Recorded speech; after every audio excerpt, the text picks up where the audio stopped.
اگر آپ چینل پر پہلی بار آئے ہیں تو ابھی سبسکرائب کر کے بیل آئیکن پریس کریں اور رہیں باخبر۔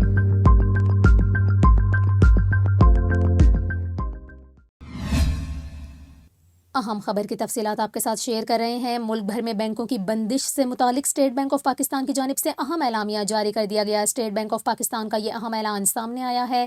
مرکزی بینک کی جانب سے جو اعلامیہ جاری کیا گیا اس میں کہا گیا کہ حکومت کی جانب سے اعلان کردہ یوم کشمیر کے موقع پر 5 فروری 2024 کو عام تعطیل ہوگی۔ اسٹیٹ بینک آف پاکستان نے یوم کشمیر کے موقع پر پیر 5 فروری 2024 کو بینک بند رکھنے کا اعلان کر دیا۔ اسٹیٹ بینک آف پاکستان کا یہ کہنا ہے کہ اس موقع پر کمرشل بینک بھی بند رہیں گے۔ یوم کشمیر پیر کو ہونے کے نتیجے میں بینک مسلسل 3 دن یعنی ہفتہ اتوار اور پیر تک بند رہیں گے۔ اسٹیٹ بینک آف پاکستان کے مطابق ملک بھر میں تمام بینک 3 فروری سے 5 فروری تک بند رہیں گے۔ 3 اور 4 فروری کو ہفتہ وار اور 5 فروری کو یوم کشمیر کی عام تعطیل ہوگی۔ دوسری جانب آپ کو بتائیں 6 اور 7 فروری منگل اور بدھ کو بینک کھلیں گے، تاہم 8 فروری بروز جمعرات کو الیکشن ڈے پر پھر بینک بند ہوں گے۔